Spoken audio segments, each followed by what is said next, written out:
Bonjour Victoria. Bonjour Thierry. Eh oui, on est toujours en bonne santé, donc on est toujours en live et il est 15 heures. Et on n'a pas du tout l'intention d'être pas en bonne santé, hein. Oui, Donc on va toujours être là. il manquerait plus qu'on Non, c'est soit malade. Bienvenue à bord de ce Comin Mag Live. On est lundi, il est 15 heures. C'est le temps pour vous de prendre une petite pause et ainsi eh bien discuter, parler, échanger, mais surtout aussi questionner puisque notre invité qui attend patiemment là dans le fond du studio, eh bien sera très content aussi de répondre à quelques-unes de vos questions. N'hésitez pas aussi à partager ce live. Vous avez pu voir qu'il est aussi disponible en replay sur le site de Comin Mag et très très bientôt en podcast également en audio. Et aujourd'hui, on va continuer à parler de publicité, il me semble, Victoria. Oui, mais on va le prendre vraiment. On avait déjà commencé sur la question de l'entrepreneur, mais là, on va encore plus mettre l'accent sur la réalité d'un fondateur ou d'un créateur ou d'un directeur d'agence de pub, parce que ce sont des entreprises qui subissent aujourd'hui de plein fouet un arrêt de fonctionnement. Et puis, cet arrêt de fonctionnement a des conséquences fatalement sur les employés. Et je pense que c'est important aussi que on donne la parole à ces chefs d'entreprise pour qu'ils expliquent aussi comment ils vivent eux aussi leur environnement. Là, aujourd'hui, on a Olivier Girard qui est le CEO de MC Saatchi. Ces derniers jours, il a vécu le déménagement de son agence. Donc, manque de bol, on peut dire. Il avait prévu, ça fait 6 mois qu'il devait déménager et puis le déménagement est tombé maintenant. Donc, Olivier, comment ça s'est passé ce déménagement? Bonjour. Bonjour. Bonjour à tous. Comme un déménagement, mais traditionnel, seul, à porter des cartons et des caisses avec trois déménageurs qui étaient prévus et qui heureusement ne m'ont pas posé de lapin parce que 3 ou 4 jours avant, on savait toujours pas si on pouvait déménager puisque tout avait été stoppé et tout, donc c'est vraiment pas de bol. Et puis bien entendu, je pouvais pas rester dans les anciens locaux parce que les régies sont toujours très sympas à Genève, ils ne négocient même pas, ils discutent de rien du tout. Donc j'étais vraiment au pied du mur et dans la rue à porter des cartons, comme un entrepreneur, comme quand j'ai créé la boîte il y a 11 ans maintenant. Je me suis revu à ce moment-là et, bien entendu, avec une très grande solitude, j'ai envie de dire, dans ce moment-là. Quand on préparait cette émission-là, tu me faisais part que, évidemment, dans ta vie professionnelle, tu as vécu du freelance, t'as été employé, tu as monté ton agence. Est-ce que le moment que tu vis aujourd'hui, dans toutes ces étapes, comment tu le décrirais? C'est pire parce que tu te sens vraiment seul, tu te sens on parle plus de, en ce moment, je fais plus du tout mon métier d'essayer d'être créatif ou quoi que ce soit. J'essaie juste de sauver une boîte avec des commandes qui ne sont pas arrêtées. Hein. Tout est ralenti, tout est diminué, tout prend du temps. Avec des employés qui sont en home office, on a mis ça assez rapidement finalement. Après le lundi 16, on s'est pris 3 jours quand même, mais bon, on est opérationnel. Mais le boulot est tout ralenti. Depuis 2 semaines, on était à peu près à une sorte de mi-temps. Mais là, depuis aujourd'hui, je le vois, parce que c'est pas comme si qui arrive et tout, on est vraiment à 10% d'activité. Mais alors, comment tu as fait concrètement aujourd'hui avec tes employés? Tu as pris, je pense, du chômage partiel, donc du RHT. Comment ça gère? Parce que le chômage partiel, donc c'est-à-dire il y a une partie qui est payée à la charge de l'entreprise pour autant que le 100% du travail soit réalisé. Comment est-ce que tu as pu estimer le pourcentage qui incombait à l'entreprise? C'est bien là tout le problème. Jusqu'à aujourd'hui, on va dire, je pense que j'aurais le droit à zéro du RHT puisqu'on finissait les boulots en cours. Donc, soi-disant, l'État ou les RHT, si ça démarre, pour l'instant, on est inscrit simplement. Hein. Donc, devait rembourser 80% du temps, du salaire. Et puis, nous, on mettait la différence. Mais si les gens arrivent à faire 20 heures, 30 heures, 40 heures par semaine, on a le droit à dire RHT, c'est bien entendu. Mais le problème, c'est quand on a fini les projets, on est passé, les gens sont passés, on va dire, à 50% d'activité, maintenant ça tombe à zéro. Donc voilà, maintenant, on va essayer d'avoir le RHT comme un restaurant qui a fermé du jour au lendemain. Quand tu as zéro boulot, c'est presque plus simple. Alors que quand tu dois tout le temps continuer un boulot que tu as commencé il y a des mois, le peaufiner, on retravaille, on recommence. au ralenti, avec des gens en home office, pas toujours disponibles, il y en a qui travaillent la nuit parce qu'ils ont les enfants à gérer la journée, il y en a qui... ça prend beaucoup plus de temps. Il y a un simple petit débrief que tu fais autour d'un café à l'agence qui prend 3 minutes. Là, tu t'écris des emails, tu fais des Skype, tu téléphones. Honnêtement, c'est pas si simple que ça, hein, le home office. Ouais. Olivier, en tant que chef d'entreprise, comment t'as fait connaissance avec les mesures proposées ou imposées par le Conseil fédéral? On voit de ci, de là des sites internet, des groupes Facebook, de la communication institutionnelle, les news, etc. C'est de chef d'entreprise à chef d'entreprise que je te pose la question. Comment toi, t'as abordé justement toutes ces mesures, ces informations, et puis après, comment t'as initié peut-être les demandes qui allaient avec pour pouvoir, pourquoi pas, être un petit peu aidé? Alors moi, j'ai la chance d'être d'avoir un directeur financier qui est quasiment le seul à être resté avec moi tous les jours ici, qui s'occupe de tout ça. Pour ça, j'ai un petit peu de chance, mais d'un autre côté, j'ai très bien vu que une fois que tu as fait tes demandes, tu vas attendre et tout ça. Après, les aides, finalement, il vaut mieux être aujourd'hui un employé dans cette période, puisque au pire, tu auras ton 80% de ton salaire. Un petit indépendant, j'ai pas trop suivi, qui a eu des déclarations ce week-end, je sais pas combien il va avoir, mais un patron. Rien n'a changé pour l'instant. Il n'y a pas encore de nouvelles précises. Un CEO directeur d'une entreprise aura, s'il ne travaille pas, 3200 bruts, ça fait 2600 net, hein, tout le monde en parlait de ces chiffres. Mais ça sert à rien, je veux dire, c'est pas ça qui va nous aider. Non, le crédit. J'envisage maintenant, moi j'avais une trésorerie pour 2 mois. Donc mars a été payé, avril, je peux le payer. Et j'envisage maintenant de prendre un crédit 10% de mon chiffre d'affaires de l'année dernière. Finalement, pourquoi? Pour payer les 2 mois de salaire qui vont venir. Et je sais toujours pas si la boîte elle va redémarrer d'ici ces 2 mois. Donc, j'ai encore pas pris risque de prendre un crédit en plus parce que j'attends de voir. Mais vu les emails qu'on reçoit maintenant de plus en plus, je vais devoir prendre ce crédit pour payer 2 mois de salaire. Dans la partie donc tous tes employés sont en RHT ou tu as dû aussi licencier du monde? J'ai dû malheureusement licencier 2 personnes. Mais est-ce que ça aurait pas été, disons, c'était, enfin, je connais pas la situation, je pense que c'est suite à la fin d'un mandat, mais si tu les avais gardés en RHT, ça aurait pas été peut-être plus simple pour toi? Ou c'était, comment ça se passe? Comment on décide de ça? Alors, même si on s'appelle MC Sachi et qu'on est un réseau indépendant, donc c'est pas du tout comme un réseau où j'étais avant dans des grosses agences, hein, mais on n'a aucune vision de notre travail dans 2 mois, dans 3 mois, dans 4 mois. Donc on est vraiment comme un freelance au jour le jour. Moi, ça fait 10 ans que c'est comme ça. En vrai, j'ai plus de contrat signé quasiment. Honnêtement, j'ai peut-être 2 clients qui me signent un scope of work, comme on dit, c'est même pas un contrat. C'est voilà ce qui va se passer cette année pour à peu près le temps. Et je ne peux pas planifier ce qui va se passer dans 4 mois et dans 5 mois, même en temps normal. Donc aujourd'hui, j'ai dû économiquement déjà arrêter avec 2 personnes. Et puis après, tout le monde est passé en RHT. Et je sais pas ce que ça veut dire en vrai pour moi le RHT. Je te dirai dans 1 mois quand j'aurai vu combien on a bossé et qu'est-ce qu'on a touché comme aide. Et donc le reste, le gap, combien moi j'ai payé MC Sachi pour ne pas avoir d'employés, ne pas avoir de travail.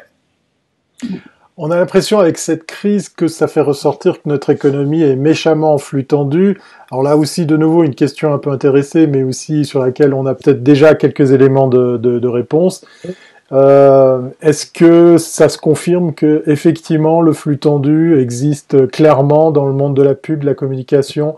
On parlait avant de commandes qui sont annulées, de clients qui effectivement reportent des campagnes. On l'a vu dans d'autres lives. On a pu voir qu'effectivement ce ralentissement souhaité par le Conseil fédéral, il fait des petits, mais il fait aussi apparaître clairement que toute notre économie, la com, la pub y compris, fonctionne en flux tendu. Est-ce que ça, c'est une porte ouverte que j'enfonce ou c'est confirmé ou il y a encore un peu d'espoir peut-être dans nos métiers?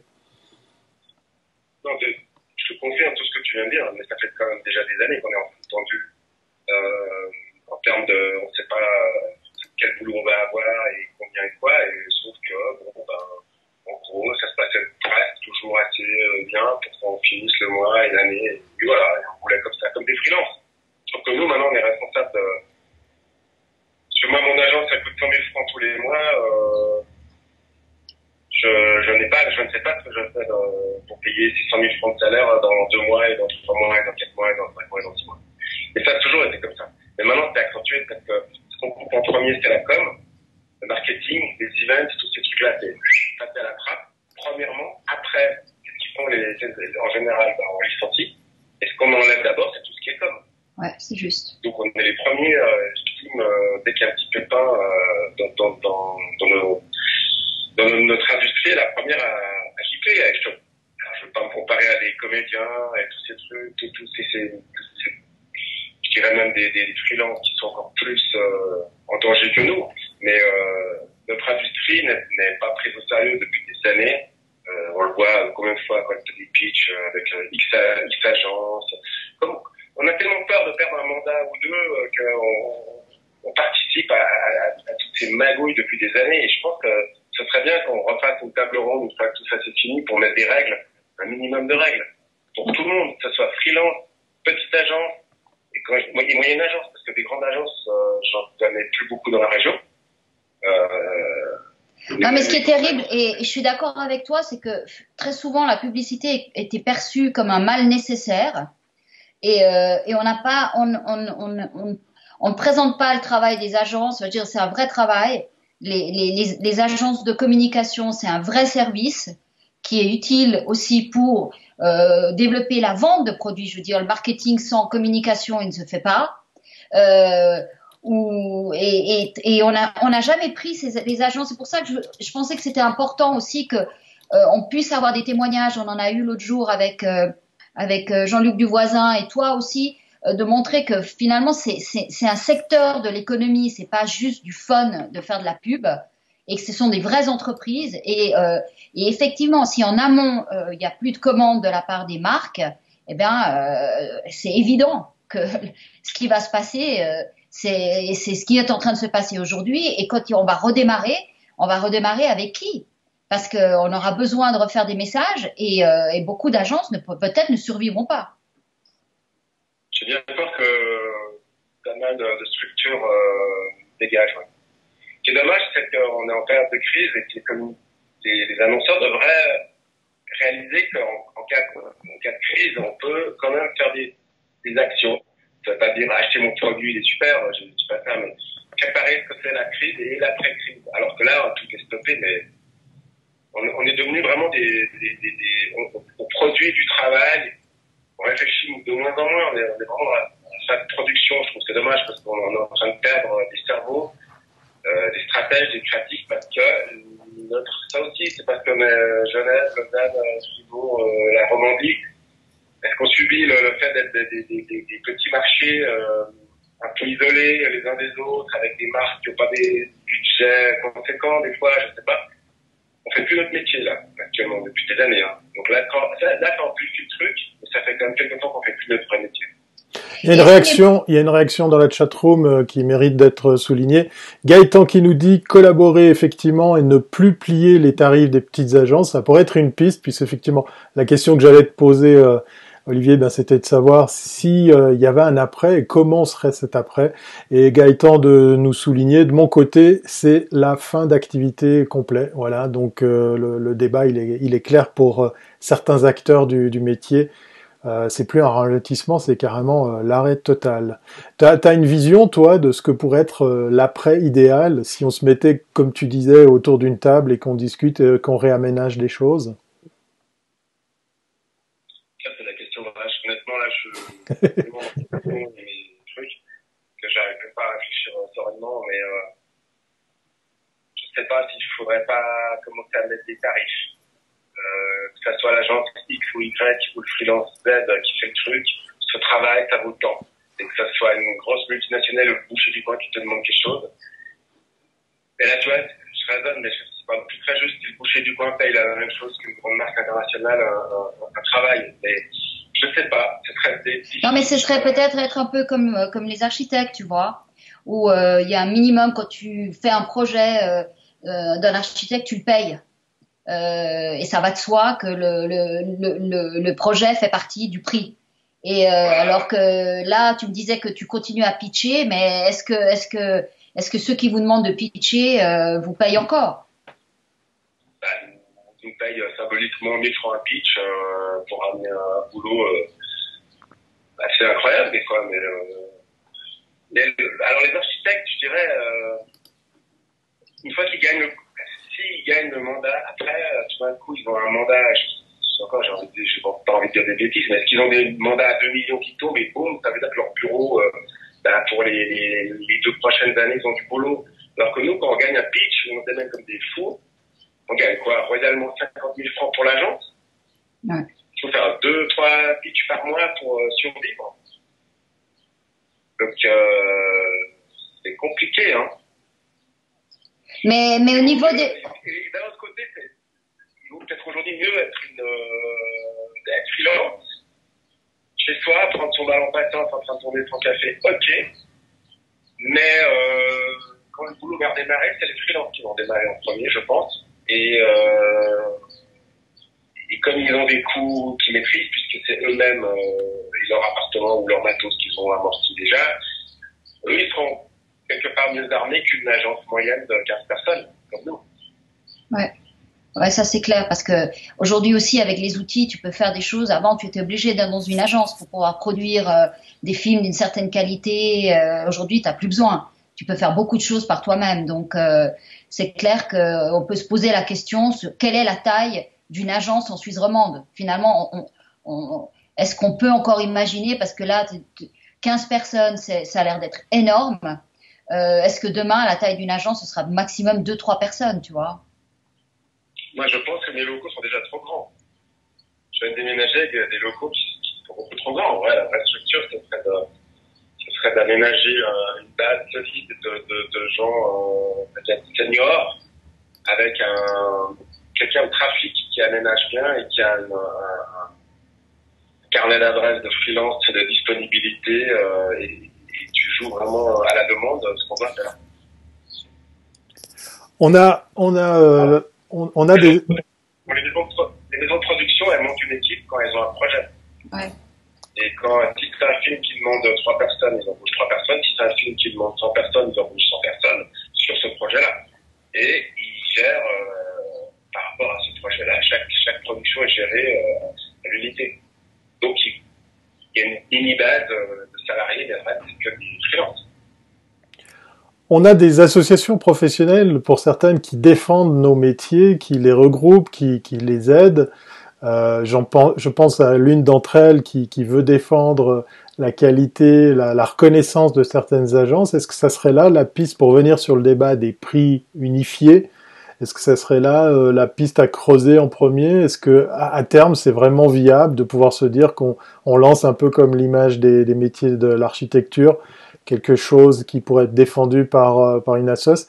Puis surtout, double question, comment défendre ça auprès des clients, des annonceurs qui feraient appel à nos services? Que justement on s'aligne sur quelque chose où on arrête de faire de l'épicerie ou on se fasse intimider pour justement les budgets qui sont revus à la baisse. Pourquoi pas? Je pense que ça serait bien de faire un vrai... des assises, quoi. Pour le coup, un jour, parce qu'il y a aussi des annonceurs très très bien et très corrects, pas non plus tout casser et tout jeter en même temps. Hein. Moi, j'ai des annonceurs qui nous aident, qui nous respectent, qui nous envoient du boulot, et ça se passe très bien. Il y en a, c'est pas du tout comme ça. Il y en a d'autres qui, de plus en plus, je le vois depuis quelques années quand même, regroupent à l'interne un service communication qui est bien plus grand que toutes les agences. Donc ils sont prêts à embaucher 15, 10, 20 personnes à l'interne au service com. Et maintenant on leur demande de faire ce que les agences créatives faisaient. Ouais, ça c'est vrai. Et parce que quoi, ben voilà, la qualité finalement passe après. On tire vers le bas notre profession, notre plus-value, et parce que il y a plein d'annonceurs qui moi je fais une agence pour faire ci, moi je sais écrire, blablabla, je fais des photos avec mon iPhone, voilà, elle est bien en photo, je fais ci, je fais ça, et puis après je prends 2-3 personnes à l'interne, et puis et surtout je fais ce que je veux, je suis pas embêté par des agences qui ne comprennent pas, et blablabla. Ok, si c'est ça la tendance. Non, mais c'est aussi parce que, comment dire, la vitesse à laquelle il faut aujourd'hui alimenter les réseaux fait que, si tu veux, quand tu fais du programmatique ou que sur des réseaux sociaux, tu dois créer tellement de visuels que je pense que pour beaucoup d'entreprises, c'est peut-être plus simple d'avoir une équipe intégrée de graphistes, par exemple.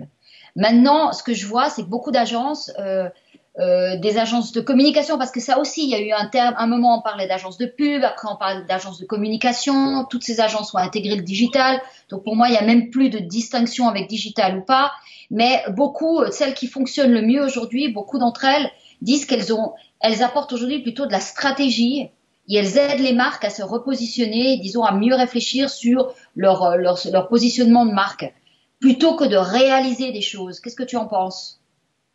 Ça, c'est souvent des consultants, ça. Alors, eux, ils ont du travail, consultants freelance, ils ont un beau mandat pour 1 an, pour une marque. Et après, ils donnent 100 pages de PowerPoint ou de keynote qu'ils remettent à un annonceur, un client. Et qu'est-ce qu'il en fait, le client? Ouais, je sais pas. Non, mais sans aller autant aussi loin, mais certains disent que elles réalisent moins, mais elles conseillent plus. Peut-être que c'est aussi une nouvelle voie pour les agences de communication d'être pas être comme des Pricewaterhouse aussi pointus, je dirais, et puis d'entrer dans la gestion de l'entreprise et tout, mais d'être plutôt sur des conseillers de marque et puis de dire que peut-être que l'avenir c'est que les créatifs, disons les graphistes, les designers et tout ça seront intégrés dans les entreprises et puis les agences de communication ne feront que du conseil, je dirais, conseil de marque. Est-ce que tu crois que ça peut être une voie? Je pense qu'aujourd'hui, il y a toutes les voies possibles. Le fait est que chez moi, j'ai de plus en plus de mal dans un devis ou une fois que tu gagnes un pitch, à vendre, à valoriser des heures du conseil, des stratégies et de la création. À l'époque, souviens-toi, on mettait concept, quand tu gagnais le client, ouais. boum, 25 000, 30 000 francs concept. Aujourd'hui, le client dit, mais c'est quoi concept, 30 000 francs, je ne paye pas. Ouais. Par contre, vous me dites combien d'heures vous passez à faire ça. Donc, c'est tout par rapport à la quantité de nombre d'heures. Ouais, parce qu'on est passé au modèle digital. Les agences digitales travaillent à l'heure, c'est ça? Voilà. Donc, et moi, quand je demande à un freelance ou à des créatifs de bosser, en vrai, une bonne idée, tu peux l'avoir en 1 jour comme jamais, ou en 2 semaines ou 3 semaines de boulot, et ça c'est juste tu t'en passais. Donc maintenant tu transposes ça dans des heures de travail, des cerveaux utilisés, et tu le passes comme ça dans les devis, et ils veulent plus voir une ligne de stratégie, concept, créativité, et le pire des choses, c'est que les droits des agences ou des concepts n'existent plus. Ils veulent plus les payer. Et ça, c'est illégal, en vrai, dans la vie.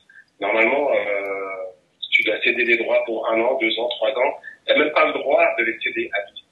Imagine un comédien qui fait un pote aujourd'hui, et bien souvent, les annonceurs, ou X, Y de monde, je ne veux plus payer les droits. Oui, mais si vous passez la pub dans 10 ans, de toute façon, je la passerai pas. N'empêche que s'il la passe, ne paye pas les droits. On va demander à des comédiens ou de dire je me suis vu sur une affiche, c'était il y a 5 ans, machin. On est dans un monde très compliqué. Ouais, c'est vrai. On est à bord de Comin Mag Live, le fameux média de la pub, des médias, de la communication. On va donner un petit peu de visibilité à cette superbe agence dont tu as les rênes aux commandes. Si tu devais faire justement un peu de promo sur ce que est et ce que propose MC Saatchi, histoire de faire ton quart d'heure de gloire, parce qu'il y a peut-être des annonceurs qui nous regardent, parce que c'est pas parce que c'est la crise, parce qu'on est en confinement, parce qu'on est en télétravail qu'on n'a pas le droit de faire appel à une agence. C'est peut-être le moment de refaire connaissance avec ton agence en quelques mots. Vas-y, c'est parti pour le pitch pour présenter ton agence. MC Saatchi, Brutal Simplicity, nous sommes devenus une entreprise de déménagement. puisque je porte des casquettes. Non. Celui-là, est-ce qu'on a le droit de faire d'humour Bah, ça prouve que t'es créatif, non? Écoute, Sachi, c'est une agence qui a un grand nom, mais en fait, on est une petite agence locale à Genève. On a des principes qui sont très peu, c'est d'être le plus simple possible, toujours, et le plus efficace. Jusqu'à présent, notre plus-value, c'était vraiment des idées, de la créa, des stratégies, et après on les appliquait, que ce soit en digital, en flyer, en spot télé, en radio, tout ce que tu veux.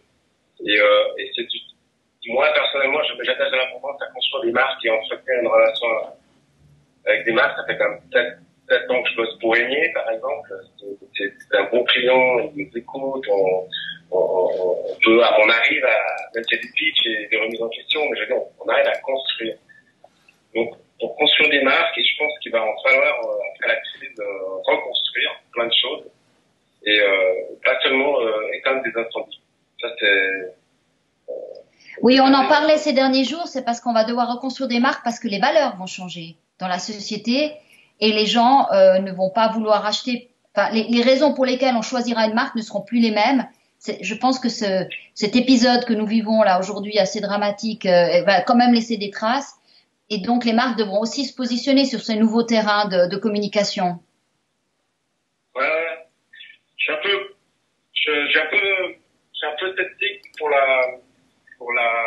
redémarrage, moi. Je me souviens moi, j'ai démarré MC Sachi en 2009, février 2009, c'était en pleine crise de boursière, là, 2008-2009.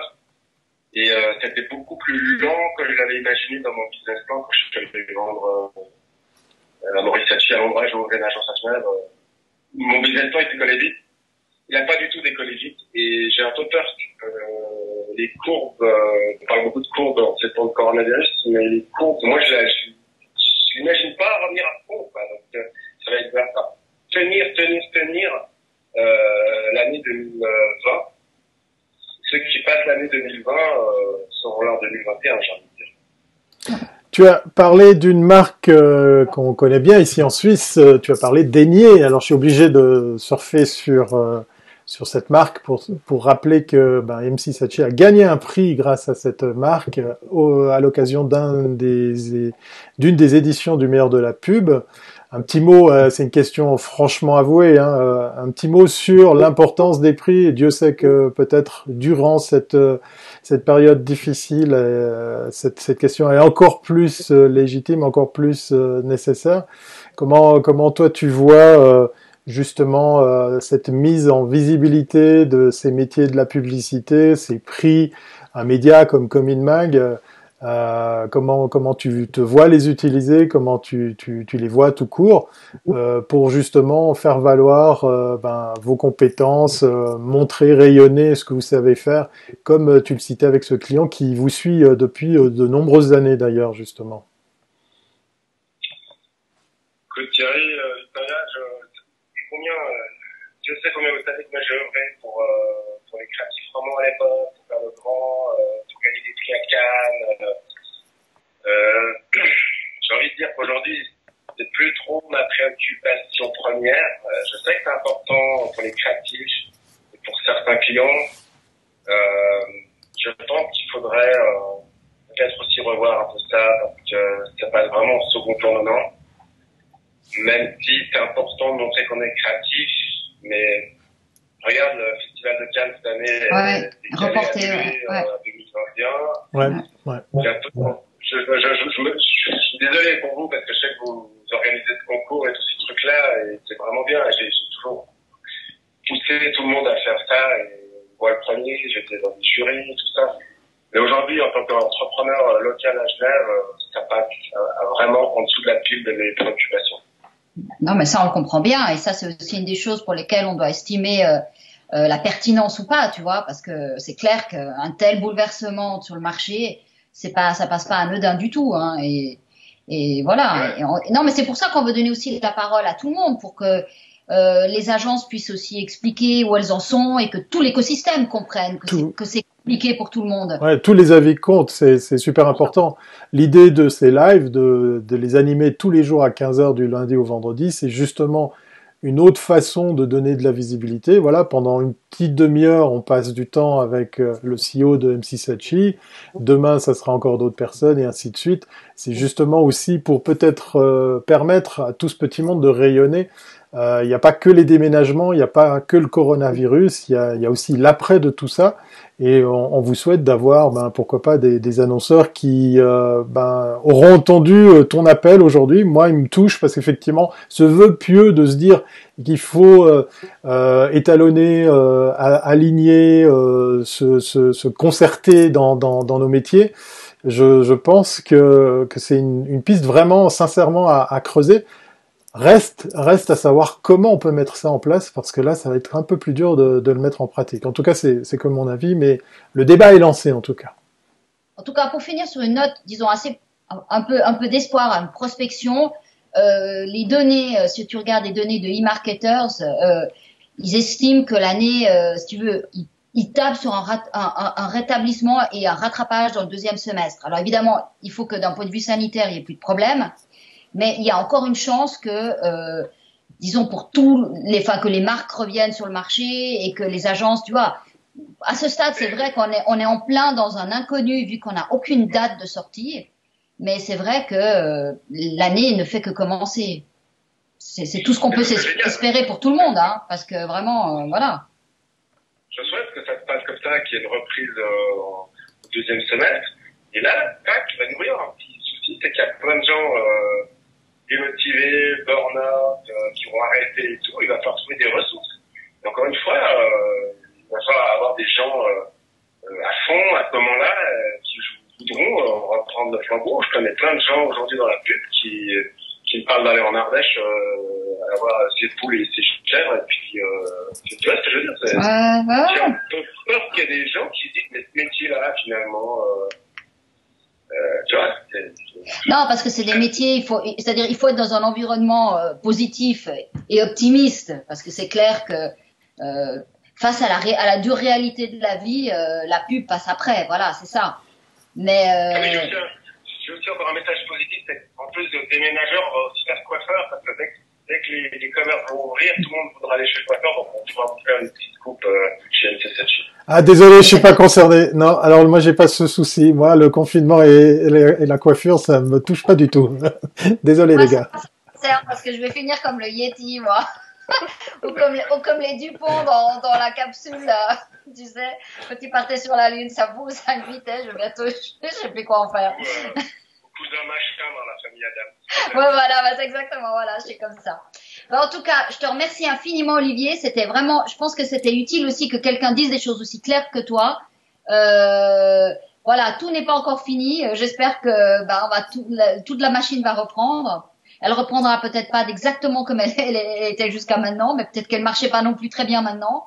Et puis de toute façon, on reste en contact. Et puis tu nous tiens au courant. Voilà. Ouais, je voudrais le dernier mot, c'était. Vas-y, je te l'offre. Tout ce qui nous tue pas nous rend plus forts. Ça, c'est vrai. Je pense qu'on va sortir de là encore plus fort. Ben oui, et nous tous, ouais, ça c'est clair. De toute façon, on apprend tous les jours, hein. On est tous dans la même barque. Donc voilà. Et vous l'aurez remarqué, vous l'aurez retenu, hein, si jamais MC Saatchi, c'est pas une société de déménagement, mais gardez bien en tête ce nom d'agence, on sait jamais. Merci beaucoup pour le temps passé, le partage, l'échange. N'hésitez pas pour ce live à le partager parce que vous avez le droit de le revoir, vous avez le droit de le partager, vous avez le droit de bientôt le réécouter en podcast. Tout ça est disponible sur cominmag.ch. Et puis, Victoria, on va se dire comme à l'accoutumée, on se voit demain, 15h, c'est ça? On est fidèle au poste, ça nous tient cette affaire. Ce live, c'est le meilleur vaccin qui existe. Allez. Portez-vous bien, à demain. Au revoir. Salut Olivier, merci. Merci, ciao.